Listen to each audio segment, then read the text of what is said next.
Chega a ser sufocante visualizar o seguinte cenário, gente. Imagina só, a maior entrevista de emprego de uma vida inteira, sabe? Aquela chance que é capaz de mudar o curso de uma carreira para sempre. Pois é, ela tá marcada, o convite chegou na sua mesa. Mas aí a atual chefia, com um contrato assinado em mãos, tranca a porta do escritório, de forma totalmente ilegal, e impede a sua saída. Nossa, é uma imagem forte. Mas é exatamente isso, é o choque absoluto entre a frieza de uma cláusula contratual e o ápice do desejo humano. E hoje, em mais um mergulho profundo, a nossa missão é analisar como isso está acontecendo agora nos bastidores do futebol com o atacante Francis Amuso do Grêmio. E o que eu acho interessante é que esse é um caso que, transborda as 4 linhas do campo, né? Com certeza. Porque o que a gente tem nas fontes de hoje, que são artigos e notas de bastidores desse dia 6 de maio de 2026, é um conflito clássico de gestão de talentos, só que levado a um extremo absurdo. E a gente tem que lembrar, de um lado é a primeira convocação da carreira do Amuzu para a seleção principal de Gana. Primeira de todas. Exato. Do outro, o Grêmio, que é o clube dele, segurando a caneta e o poder de veto. Bom, vamos desempacotar isso, porque a premissa inicial é que ele foi chamado para um amistoso contra o México no dia 22 de maio. Isso, e eu queria estabelecer logo de cara que nosso objetivo aqui não é só falar de futebol tático, sabe? Tá, claro. É falar de como essas lacunas legais e as janelas de oportunidade colidem no mundo profissional de alto nível.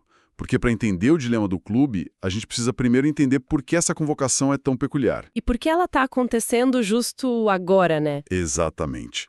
A gente tem aí a primeira convocação do Amuso, o jogo é um amistoso contra o México, lá no território mexicano, no dia 22 de maio.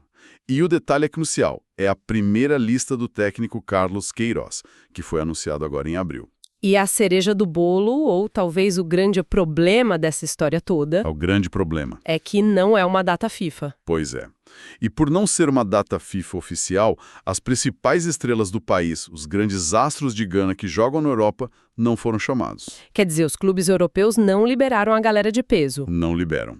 A regra protege eles.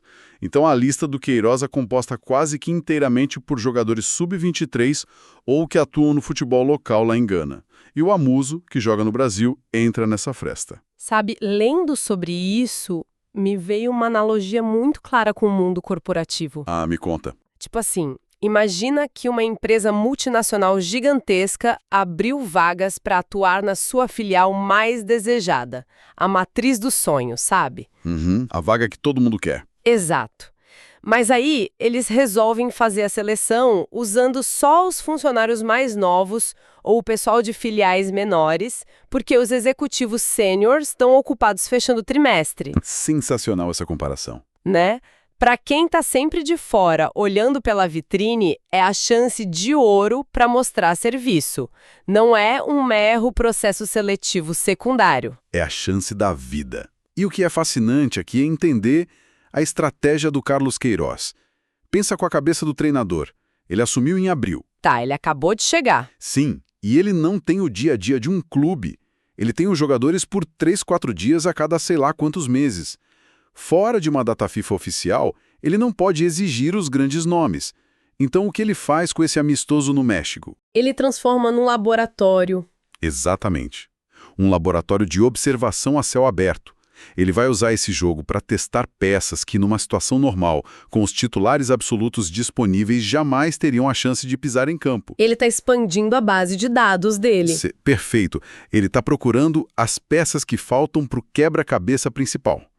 E é por isso que Gana vê essa data de maio como uma janela estratégica vital. Só que aí, aqui é que a coisa fica realmente interessante na nossa análise. Se Gana vê uma oportunidade de laboratório, o clube que emprega o jogador, no caso o Grêmio, vê um enorme problema de calendário. Um pesadelo logístico, na verdade. Sim, porque como as regras oficiais tratam essa situação?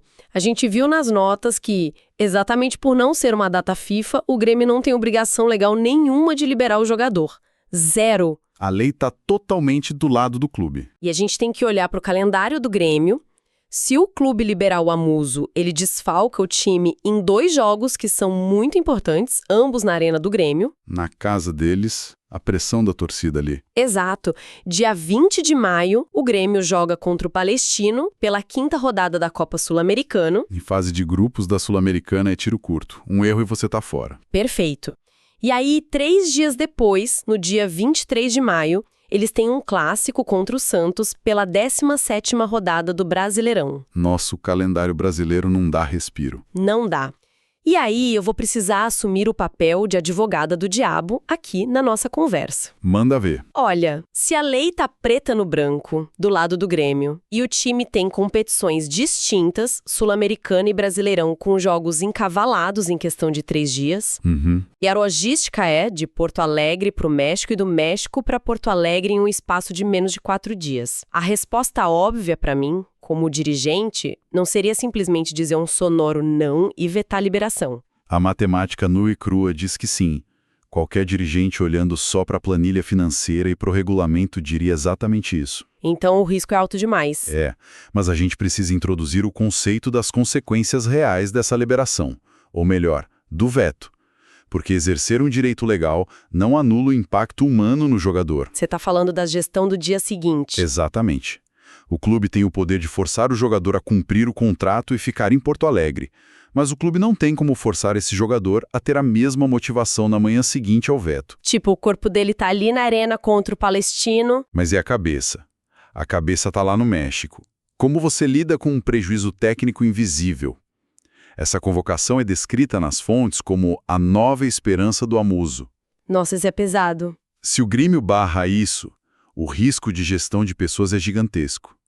Você cria um ressentimento no vestiário que afeta não só ele, mas contamina os outros jogadores. Aquele pensamento de caramba, se fizeram isso com ele, amanhã fazem comigo. Exato. É o famoso efeito fantasma. A diferença no esporte de alto rendimento, muitas vezes, é aquele 1% de entrega numa corrida aos 45 do segundo tempo. Um jogador com sonho frustrado, ele inconscientemente não dá esse pique. Ele tira o pé. E não por maldade, mas por puro abatimento mental. Exatamente. Então o dirigente fica no fio da navalha. O veto resolve o problema tático imediato contra o Santos e o Palestino, mas pode destruir a essência do atleta para o resto do ano. A decisão não é tomada num vácuo de jeito nenhum, ela afeta diretamente o destino de longo prazo do jogador. E aí a gente entra num ponto crucial. Qual? O que exatamente está em jogo pro Amuso? Porque faltar um amistoso qualquer de meio de temporada, não parece fim do mundo. Não, se fosse só um amistoso normal, ele entenderia. Mas não é. Exato. As fontes deixam claro que essa convocação é o passo necessário, a ponte indispensável para garantir uma vaga na Copa do Mundo. E jogar uma Copa do Mundo redefine a existência de um jogador profissional de futebol. Não é só mais um torneio. Muda a vida, o patamar financeiro, Tudo. O status, os patrocínios, o prestígio internacional. Para o clube também é ótimo ter um jogador de Copa do Mundo no elenco, valoriza a marca. Só que para chegar lá, o Amuso precisa passar por essa peneira do Carlos Queiroz no amistoso. E o prazo, gente, é o que me deixa mais aflita lendo esse material. Então, o que tudo isso significa na prática? Significa uma corrida contra o relógio desesperadora. Literalmente, o amistoso é no dia 22 de maio e o prazo final absoluto e inegociável para a lista definitiva de Gana para a Copa do Mundo é dia 1º de junho. Nossa, é um intervalo ridículo de curto. São 10 dias. Imagina o relógio fazendo tic-tac na cabeça do atleta o tempo todo. A ansiedade humana por trás de toda essa negociação. Se conectarmos isso ao cenário maior, isso levanta uma questão muito profunda sobre como as instituições lidam com as pessoas. Porque a porta vai fechar dia 1º de junho e não abre mais. Não abre. Se ele não for para o México dia 22, o Carlos Queiroz não vai ter como avaliá-lo de perto. Sem avaliação, ele fica fora da amostra de dados. E sem amostra, ele não entra na lista final do dia 1º. O sonho simplesmente evapora. Por causa de um conflito de agenda com o Palestino e o Santos? Pois é. O embate central de tudo que a gente está analisando hoje é o desejo de valorização e realização máxima de um talento contra a proteção dos interesses imediatos de uma equipe. E não tem vilão óbvio aqui. É verdade. A gente não pode apontar o dedo pro Grêmio e dizer que são monstros. Eles estão pagando salários e respondem à pressão da torcida por vitórias. E o Queiroz está fazendo o trabalho dele com o tempo escasso que tem. E o jogador está só buscando o ápice da vida dele. O problema sistêmico é muito maior, é uma colisão arquitetada pelo próprio calendário bizarro do futebol. É o choque entre a regra e a humanidade, que é algo que acontece em qualquer área, né? Nossa, muito. Vamos dar um passo atrás e recapitular o que a gente desempacotou até agora para quem está nos ouvindo? Vamos lá. A gente viu que Gana montou um laboratório no México, vimos que as regras da data FIFA dão ao Grêmio o poder absoluto de veto, o que protege a equipe no curto prazo contra os desfalques cruciais na Sul-Americana e no Brasileirão. Os jogos na arena. Isso.